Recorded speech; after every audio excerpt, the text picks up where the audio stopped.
Up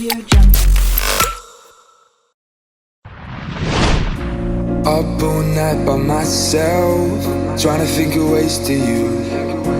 Your voice stuck in my brain, we never got to see it through. And I know I feel more pain if we're speaking truth.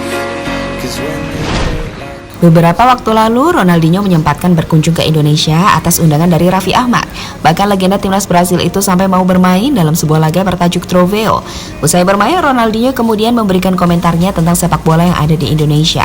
Menurutnya, ada beberapa aspek yang harus diperbaiki oleh sepak bola di negeri ini. Di antaranya adalah pengembangan pemain muda. Hal yang langsung terbukti ketika tadi malam, timnas U19 gagal menampilkan performa terbaik saat melawan Vietnam.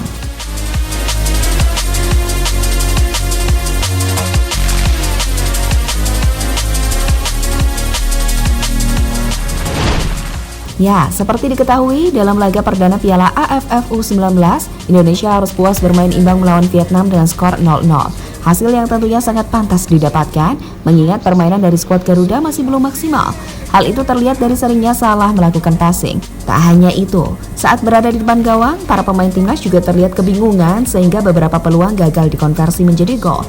Beruntung bagi timnas karena permainan dari Vietnam juga sama saja, yakni sama-sama tidak mampu memaksimalkan peluang yang mereka dapatkan.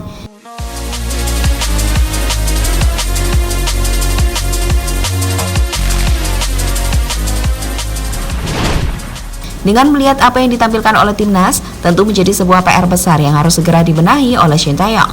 Tapi pelatih asal Korea Selatan itu pastinya juga tidak punya banyak pilihan, mengingat pemain muda berkualitas di Indonesia jumlahnya juga terbatas.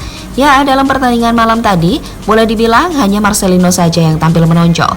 Sisanya hanya bermain biasa, malah cenderung bermain mengecewakan.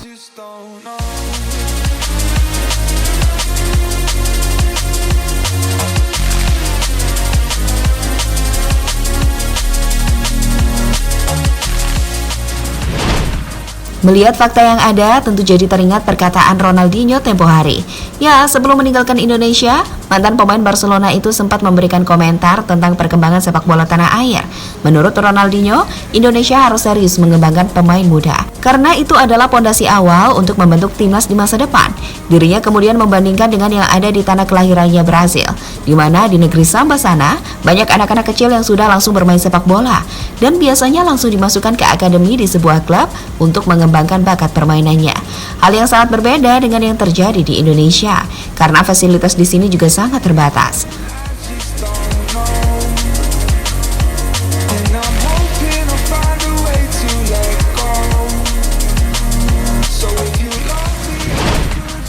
Ronaldinho kemudian menambahkan jika Indonesia harus memperbanyak SSB, karena jika itu dikelola dengan baik, maka di masa depan Indonesia bakal memunculkan pemain-pemain berbakat yang bisa saja menembus level Eropa. Ya, semua itu dikatakan oleh Ronaldinho saat dirinya bertemu dengan Menteri Airlangga Hartarto saat membahas potensi sepak bola Indonesia di kancah dunia. Indonesia dan Brasil memiliki iklim yang sama, bahkan penduduk Indonesia lebih banyak dari Brasil. Namun Indonesia masih perlu banyak belajar untuk mencatatkan prestasi dalam sepak bola dunia seperti Brasil. Indonesia butuh banyak sekolah sepak bola yang siap mencetak atlet terbaik.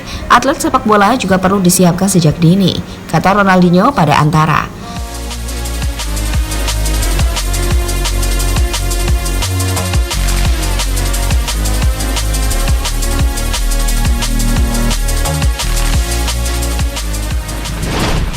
Lebih lanjut, mungkin antara alasan itulah yang membuat Shin Tae-yong sering mengundang pemain muda keturunan Indonesia yang bermain di luar negeri.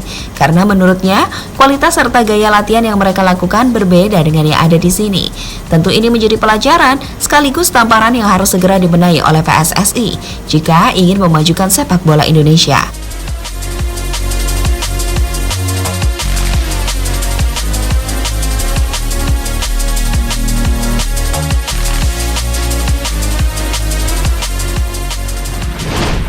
Jadi itulah reaksi Ronaldinho tentang perkembangan sepak bola di Indonesia.